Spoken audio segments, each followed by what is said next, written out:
This symbol is one of the most important symbols in all symbology. It is the most prominent symbol on our $1 bill. It is one of the most viewed symbols on earth. And very few people understand what it really means. I'm going to break it completely down from top to bottom and go through each element and attempt to explain it as fully and as clearly as possible. This is the symbol of all the mystery traditions. Okay? Very simply, it is the symbol of all occultism. Of course, it is Egyptian in its thematic representation, its symbolic representation. It is Egyptian, and there is a reason for that. We see the elements of the symbol being the words Anuit Coeptus at the top. Then we have a pyramid with its capstone missing. The capstone is cut off, so it is an incomplete pyramid. Atop the pyramid, as a two-dimensional slit in the sky, it could be seen, a two-dimensional opening or a rift in the sky.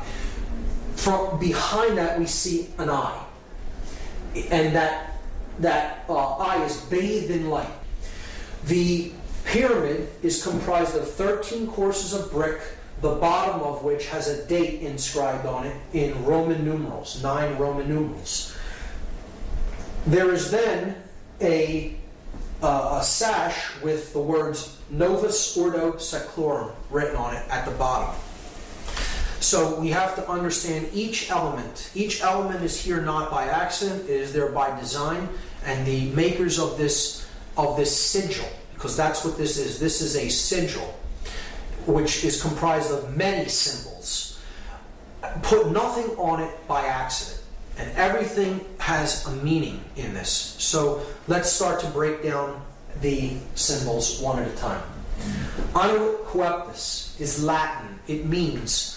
Anuit means to favor or to look favorably upon. Coeptus is an enterprise, an undertaking, or a project, a work in progress, you could say. So, Anuit Coeptus means he favors, could mean she favors, it favors our project. He favors our work. He favors our work in progress. Okay? So, he favors our work is a good translation. Novus Ordo Seclorum is often hotly contested as to its meaning. Novus means new, Ordo means order or way, and seclorum is the debated word. So I go to a Latin dictionary and I look up the word saeclorum, S-A-E-C-O-L-O-R-U-M. This is because people will say seclorum means of the ages. So I'm looking up the word saeclorum. And that means age, generation, people born at a time, race, present time or age, century. So if this phrase said the new order of the ages, we should see an A in between that S and E there. It would say Novus Ordo Saeclorum, but it says Seclorum. So clearly that's not the definition. Many people will say that that's what it means. It does not mean of the ages. Okay? The word seclorum is put into a Latin dictionary, and then you see it is a word modification, a truncation. CL is derived from CUL. So an internal CL might be rendered by CUL, thus giving us seculorum. And seculum, seculi, is a noun that means world, universe. Secular, temporal, earthly, or worldly affairs, cares, or temptation. So, clearly, I think this can be solved and agreed upon once and for all, so we don't have to hear this incorrect, connotatively incorrect translation, the new order of the ages. This phrase clearly says New World Order. And that's it. That's what it says. Let's lay this to rest once and for all. Okay? So, he favors our work, the New World Order. and you have an eye in the triangle looking out from another dimension of space into our realm. The light is pouring through the scene from that realm, and a pyramid is being built. So, he favors our work, the New World Order. Who favors the work? What is the work? And what is the New World Order? So, clearly, this is the being that favors the work. This project is the work that's being done. Okay, this is the incomplete project. This is the date that the project could be begun or finished, depending on how we look at the seal. So, we have to understand a little bit about Egyptian cosmology and the main solar god, the solar disk, which we looked at as Horus, as Ra. Set is the dark incarnation of it. Really, all of these principles could be encapsulated as one solar god known as Aten, or Aton. Depending on the spelling, it could be spelled A-T-O-N or A-T-E-N. So, Akhenaten of 18th dynasty Egypt was actually named after this. He's a pharaoh of 18th dynasty. He brought in the concept into Egyptian cosmology of a one God that is the overarching ruling aspect of everything, known as the Aten. And he named himself after this god. Akhenaten means the spirit of the Aten, the solar god. So that is the being here, the Aten. Now that could mean a couple of things depending on how we look at this symbol. But let's just let it be seen as it is the solar principle, the solar god, the god of light, the bringer of light. So it could be also seen as the word Lucifer. Lucifer comes from two Latin words, lux meaning light, and fere meaning to bear or to bring or to carry. So it is the bringer, the carrier of light. Now, this could mean two different things. We have to understand that Lucifer and the Aten are the same basic principle, the same symbolic principle, and they are a dual god. There is a light aspect of the sun god, the one that brings true light of awareness. And then there is the dark aspect of light. So one can be truly illuminated and really possess the light, really possess the knowledge. And then there is one who can be born into the dark light. Those who have knowledge of how things really work, but the way they're using it is for the ego. Being my will be done because I view myself as God and separate from everyone else, and I am out there to manipulate and rule them. So either way you look at that symbol there, it is the Aten or Lucifer. It doesn't matter whether you're looking at that symbolically as positive or negative, and I will go over both interpretations, both the positive and negative. However, it can in both aspects, this entity could be seen as Aten or Lucifer. Keep that in mind. If you take the compass and square symbol and place the apex at the top of this symbol and the base at the same base level where the pyramid meets the ground, you're going to see a very interesting thing emerge. If we just trace the 5 points of the compasses and squares, the 2 compasses, the 2 edges of the square, and then the middle part that both share, the line of symmetry between them. So we go down the compass edges, and we see that the compass points point to 2 letters.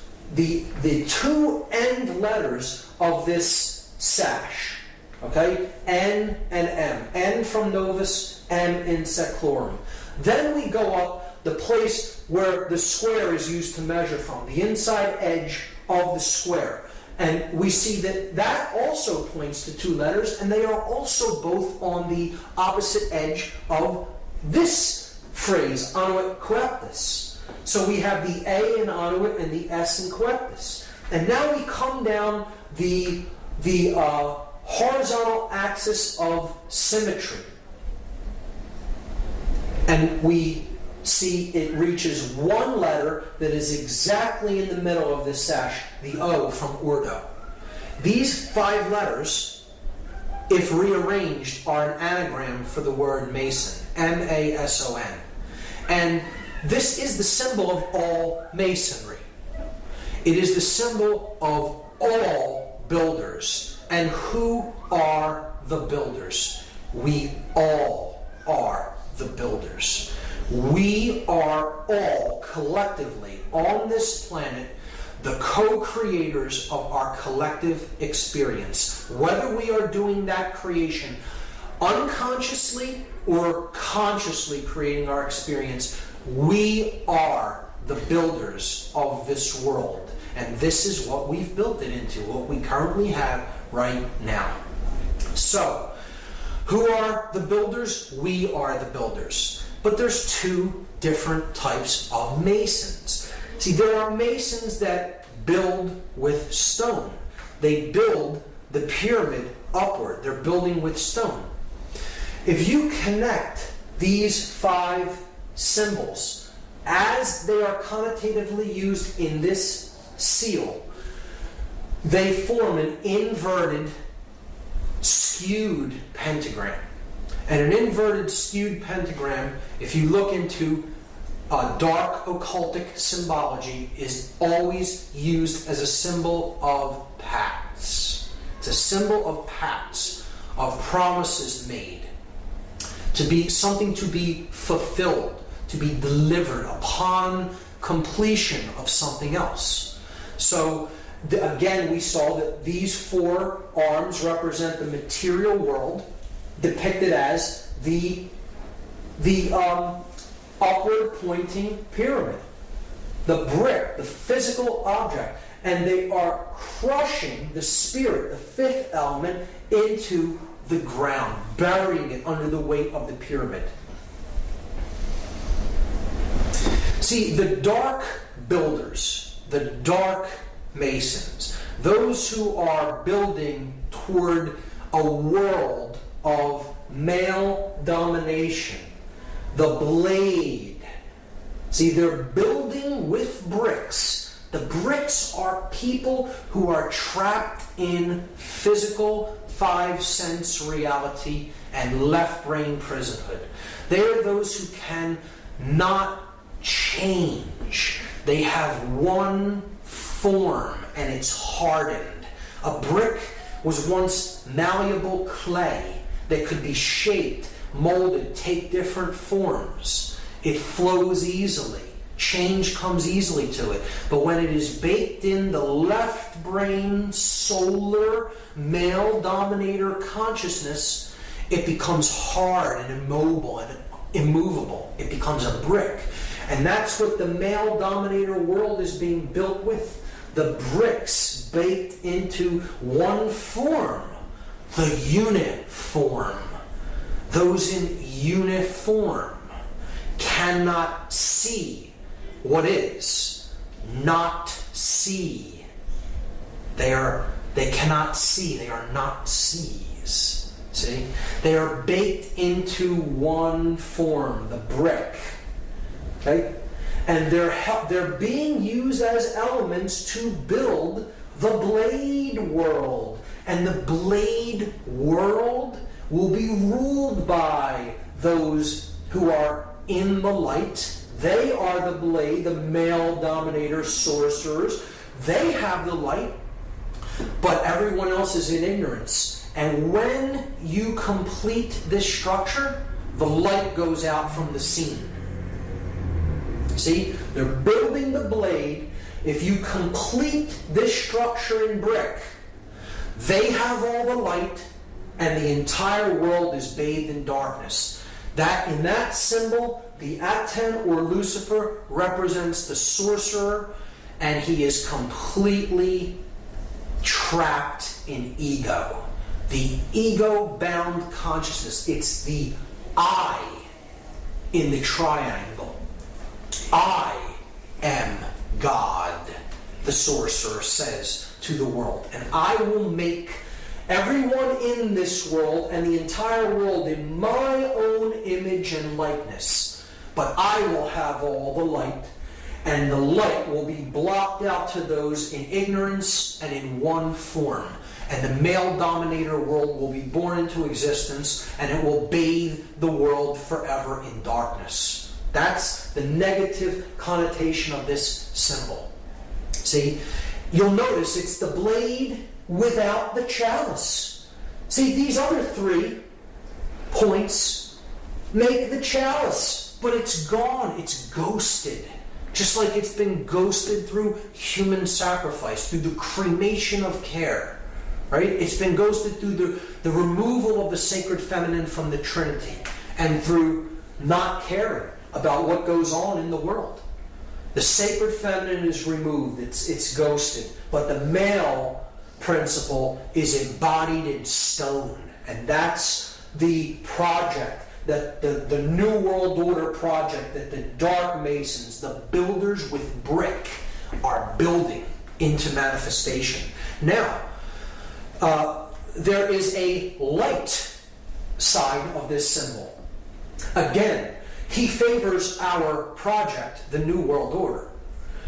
If the true God of creation, the true bringer of light, the awakened neocortex, the prefrontal cortex, the opening of the third eye, the stone the builders rejected, the Christ consciousness, so to speak, the true bringer of light, right? The true aspect of Aten, the solar mind, right?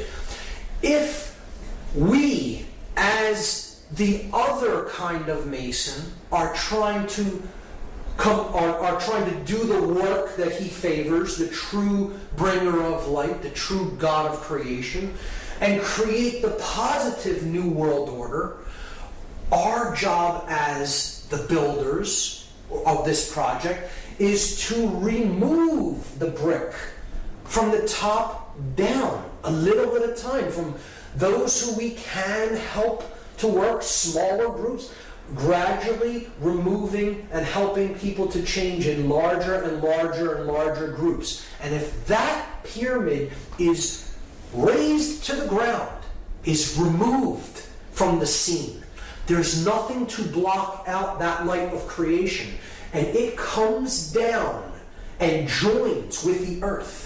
So the earth is not bathed in darkness of the male dominator blade world. Instead, it's bathed in light, because the bricks are gone. Those who cannot change are gone. They've made the change, the metamorphosis, the transfiguration, the transformation in consciousness. And they've been raised to a higher level of awareness. So that's the opposite, the positive New World Order.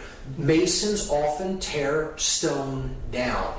And the light Mason, the light builder, the light worker, wants to tear this stone down so the light comes down and join up with the earth to create the positive New World Order. And in that aspect, this is a powerful, magnificent symbol of the true mystery traditions. The object is to remove that pyramid of male domination and bring the light down to the earth.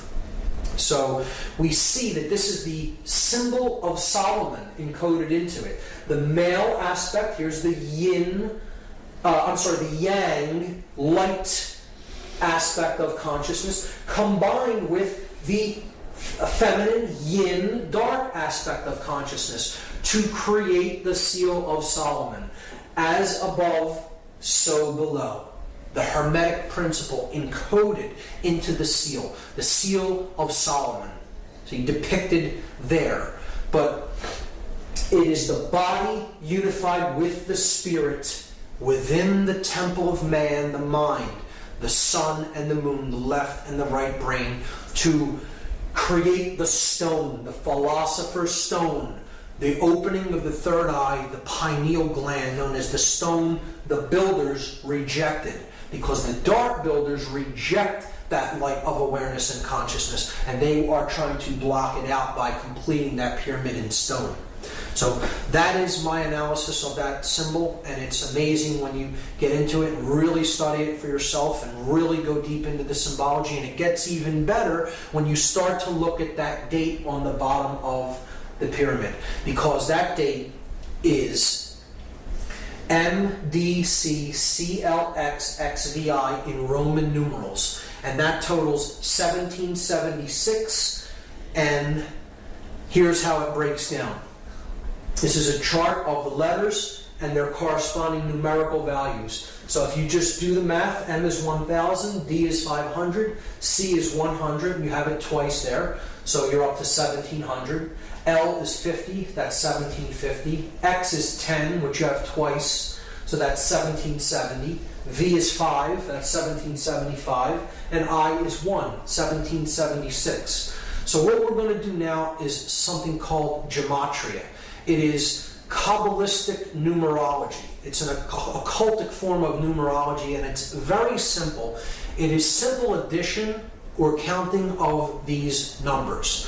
And we can combine them in different ways depending on which numerals we add together.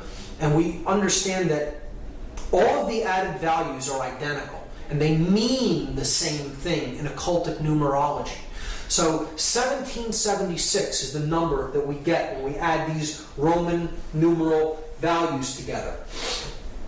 And what we are going to do in this example is we're just going to take the 1 and add it to the 6 and leave these two 7s. So we get 777. And anyone familiar with Judaism or Kabbalah may know that that is a symbol of God. It's a number that represents the trinity of consciousness in its perfect form. The 777 is the aspect of the divine in man. It is thought, emotion, and action, the three aspects of our consciousness, having reached the place of the gods, the 7 entities of the skies: the sun, the moon, Mercury, Venus, Mars, Jupiter, and Saturn. The 7 gods that can be seen with the ancient world. A representation of the 7 chakras of energy in the body. So 7 is a symbol of completion, perfection, and God. It tripled is a representation of God. So if we add the 3 7s together, it totals 21. And 2 plus 1, this is the parents and the child, the father and mother, the creator God and the sacred feminine, and the divine child. And then that totals 3. 2 plus 1 is 3. So all of these values can be seen as identical, or they mean the same thing. They are numbers that represent God, or completion, perfection. The divine has been awakened and realized. So they can be used interchangeably in systems of occultism. And again, 3 being the number of unity, of unification of thought, emotion, and action, the triune being, the 3-in-1 God, right? The Trinity.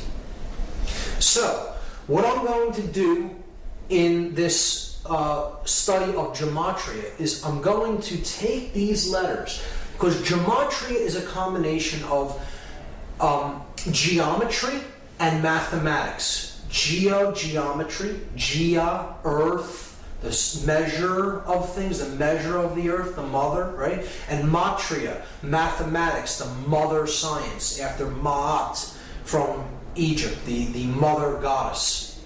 So gematria is a combination of geometry and mathematics. So we have all the elements in place. We have the math aspect is covered by the Roman numerals that represent value or mathematics, and we have the shape that's given by the triangle shape or the pyramid shape.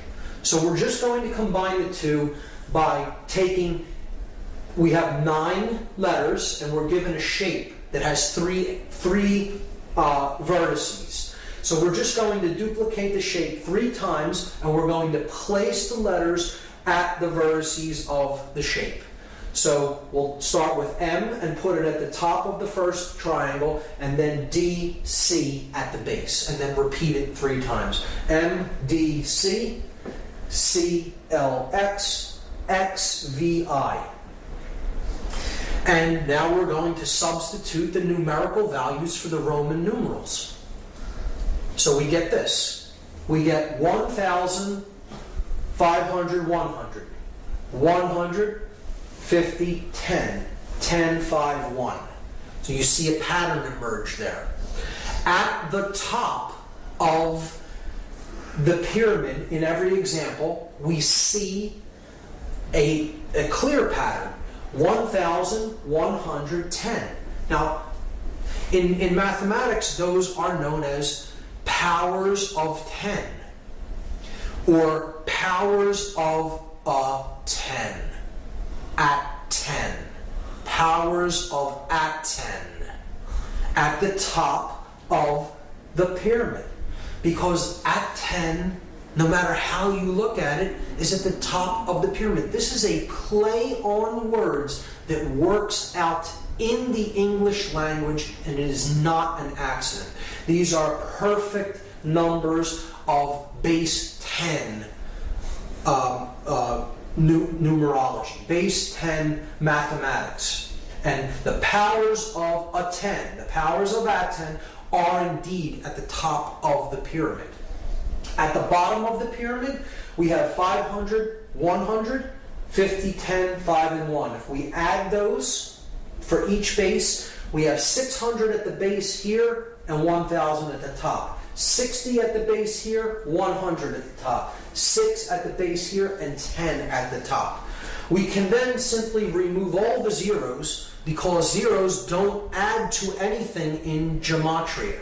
So they can be removed.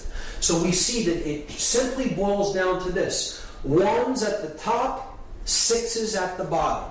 And now we can combine them into one pyramid.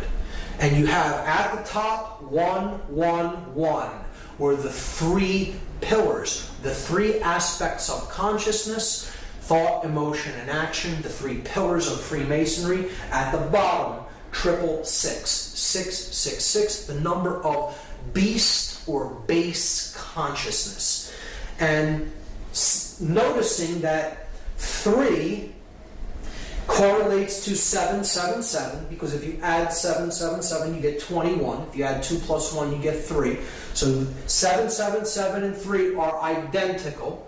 So you could simply substitute 777 for anything that totals 3. Like 1 plus 1 plus 1. 1 plus 1 plus 1 is 3, so we can simply put 777 up there and substitute for 111. They're identical because they both add to 3. So we have God at the top, the light, the beast or base consciousness of illusion and identification with the physical world at the bottom of the pyramid, captured in stone, in one form that cannot change. Illusion, ego identification. So, if now we reduce them again. So we add 7 plus 7 plus 7, we get 21. We add 6 plus 6 plus 6, we get 18. And this is what is meant by counting the number of the beast. That's what we're in the process of doing. It's a prescription for gematria given in the book of Revelation in the Bible. We add 21, and of course, as we saw, that totals 3, the number of God, and 18, 1 plus 8 totals 9, the number of ego and illusion. Why is 9 the number of ego and illusion? Well, here's why. The number 9 has very significant mathematical properties, and they are shown to us in addition to the number 9 and in multiplication of the number 9. So this side of the table is an addition table. This side of the table is a multiplication table. 9 plus 1 is 10.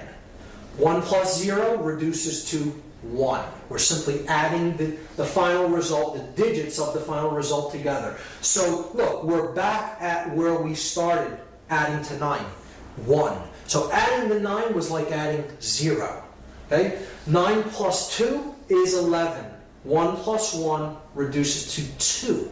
It adds to 2. So we're back to 2. So again, adding the 9 was like adding the 0. You do this with any number. 9 plus any number gets you back to the same number once the result is added together, or what is called in gematria reduction. You're reducing a two-digit or three-digit or four-digit value down to one number. You will ultimately come back to the same value that you started with, because to add 9 is to add illusion, or to add ego, or to add base consciousness. And when you add the beast, when you add base consciousness, you can never affect any change in value. You bring no value to the equation. You are adding 0. You are adding nothing. You are adding illusion. Now, the multiplication of 9 is a different result. 9 times 1 is 9. 9 times 2, 18. Add the 1 and the 8, you get 9. 9 times 3, 27. Add 2 plus 7, you get 9. 9 times any number, no matter what it is. You add the resultant digits, you will come back to 9. So what this is saying symbolically is multiplying base consciousness only gets you more base consciousness. You can never create anything new with ego and illusion and base consciousness. So this is why 9 is the number of illusion and base consciousness, and as such, it is synonymous with 666, or the number of the beast. One thing I should mention is that the date 1776 is simultaneously the year that the Declaration of Independence was signed in the United States, and it is a document declaring human sovereignty, and that our rights come from our Creator, whatever we happen to envisage that Creator or that force as, and not from man.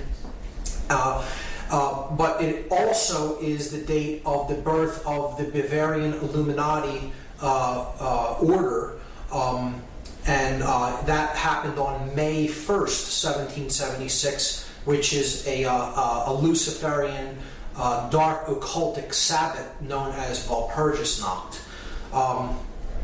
May 1st, May Day of 1776 is when the official Bavarian Illuminati, the Order of the Illuminated, came into being. So there's a dualism even inherent in that date. You can look at the Dark New World Order building upward from 1776 in earnest, from the time when this dark occultic order came into manifestation, and the object of the light New World Order, to bring the light down by removing the bricks and getting back to the understanding of personal sovereignty as encoded in the Declaration of Independence. When we look at it, we see that these two numbers, 777 representing God or completion or perfection, and 666 representing illusion or base consciousness, they total 9 and 3, and that brings us to the occultic number 93. To go from the illusion to the real, to go from the illusion to the true source of power, to go from base consciousness to divine consciousness or compassion. And that is the process of going from the 9 to the 3, because the 9 drops away, it's illusion. 9 plus 3 is 12. 1 plus 2 goes back to 3. So the 9 falls away, being illusion. To go from the 9 to the 3, and this is a number that represents willpower. We make this journey by an act of personal will, and it is an act of love. Love and will, we will see later, are identical forces.